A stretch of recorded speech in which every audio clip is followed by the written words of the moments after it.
ఆధ్యాత్మిక సాధనలో ఉపవాస దీక్ష అనేటువంటిది చాలా ప్రధానమైనది. కొన్ని ముఖ్యమైనటువంటి తిథుల్లో ఈ ఉపవాస దీక్ష నిర్వహించడం ద్వారా ఆశించినటువంటి ప్రయోజనాలు దగ్గరవుతుంటాయి.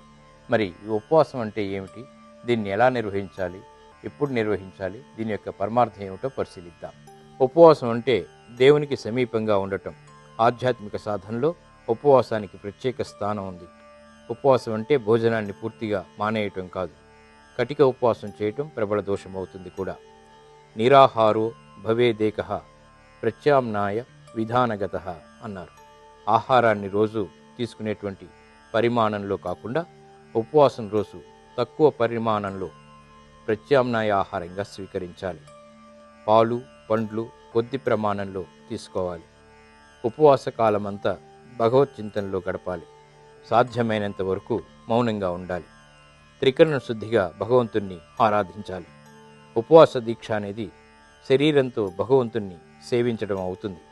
ఉపవాస సమయంలో దైవ స్తోత్రాలు, అష్టోత్తర శతనామాల వంటివి పఠించడం వల్ల అధిక ప్రయోజనం ఉంటుంది. మానసిక ప్రశాంతత ఏర్పడుతుంది.